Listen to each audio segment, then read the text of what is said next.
जय श्री कृष्णा दोस्तों, आज हम आपको विजया एकादशी की कहानी सुनाने जा रहे हैं। विजया एकादशी का व्रत करने वाले सदा विजयी होते हैं। फागुन की कृष्ण पक्ष की एकादशी को विजया एकादशी कहते हैं। इसके व्रत का महात्म्य सब पापों को हरने वाला है।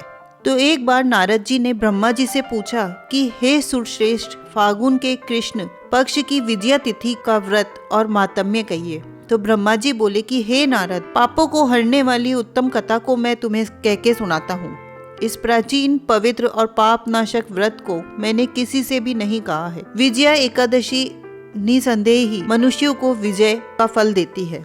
जब रामचंद्र जी ने वनवास के समय सीता और लक्ष्मण के साथ पंचवटी में निवास किया तो सीता को रावण हर कर ले गया। उस दुख से रामचंद्र जी बहुत निराश हुए और बहुत ही दुखी हुए। वन में भ्रमण करते हुए आसन मृत्यु जटायु को देखा और कबंध नामक दैत्य को मारा। रामचंद्र जी से सीता जी का वृतांत कहकर जटायु भी मर गए। रामचंद्र जी की सुग्रीव से मित्रता से वानरों की सेना इकट्ठी हुई। फिर हनुमान जी ने अशोक वाटिका में जानकी जी को देखा। राम जी की अंगूठी सीता जी को देकर श्री राम जी का काम किया और लौटकर सीता जी का सभी वृतांत राम जी को सुनाया। रामचंद्र जी ने सुग्रीव की सलाह से लंका को प्रस्थान किया। वानरों के साथ समुद्र तट पर जाकर रामचंद्र जी ने समुद्र को देखकर आश्चर्य करने लगे और लक्ष्मण जी से बोले कि हे सुमित्रे, किस युक्ति से इस समुद्र को पार किया जा सकता है, क्योंकि मगर और मछलियों से भरा हुआ यह सागर अथाह जल से परिपूर्ण है। मैं ऐसा उपाय नहीं देखता जिससे सुख से पार जा सके। लक्ष्मण जी बोले कि हे पुराण पुरुषोत्तम, आप आदि देव हैं।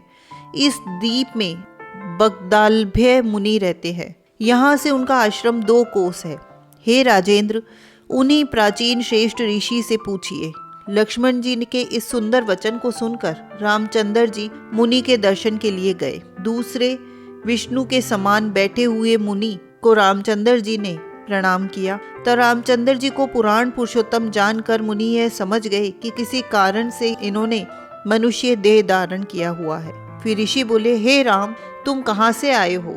रामचंद्र जी बोले, हे मुने, मैं लंका जीतने को अपनी सेना लेकर समुद्र तट पर आया हूँ। आपकी कृपा से समुद्र को पार कर सकूंगा।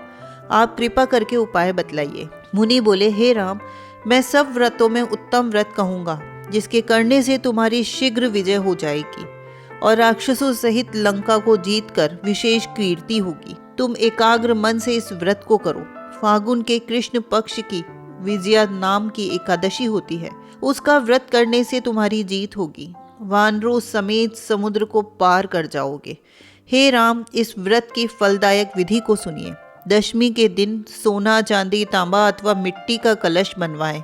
स्थि मंडल के ऊपर सप्त धान रखकर उसके ऊपर जल से भरा हुआ कलश रखें। उसमें 5 पल्लव रखकर कलश के ऊपर सकोरे में जौ रखें। उसके ऊपर स्वर्ण की बनी हुई नारायण की प्रतिमा को स्थापित करें। एकादशी के दिन प्रातःकाल स्नान करें। कलश के ऊपर नारियल रखकर नारायण की मूर्ति का गंध, धूप, दीप, अनेक प्रकार के नैवेद्य से भक्ति भाव से पूजन करें और दिन को व्यतीत करें। मूर्ति के सन्मुख रात को जागरण करें। द्वादशी के दिन सूर्य उदय होने पर नदी सरोवर में उस कलश को ले जाकर विधि पूर्वक पूजन करें। हे राजेंद्र, मूर्ति समेत उस कलश को विद्वान ब्राह्मण को दे देवें। हे राम, इस विधि से सेना समेत यत्न पूर्वक इस व्रत को करें। इससे तुम्हारी अवश्य विजय होगी। इस वचन को सुनकर रामचंद्र जी ने विधि पूर्वक इस व्रत को किया। इसके करने से रामचंद्र जी की विजय हो गई। हे राजन, इस विधि से जो मनुष्य इस व्रत को करेंगे उनकी इस लोक परलोक में सदा विजय होगी। ब्रह्मा जी बोले, हे पुत्र, इसलिए विजया का व्रत करना चाहिए। विजया का महात्म्य सब पापों को नाश करता है। उसके पढ़ने और सुनने से अश्वमेध यज्ञ का फल मिलता है। दोस्तों, विजया एकादशी का व्रत सभी प्रकार के पापों का नाश करने वाली होती है और हमारे सभी दुखों पर हमें विजय प्राप्त करने की शक्ति प्रदान करती है। तो दोस्तों, अगर आपको यह जानकारी अच्छी लगी हो तो प्लीज़ लाइक करें, कमेंट करके हमें प्रोत्साहित करें और हमारे चैनल को सब्सक्राइब करें। धन्यवाद।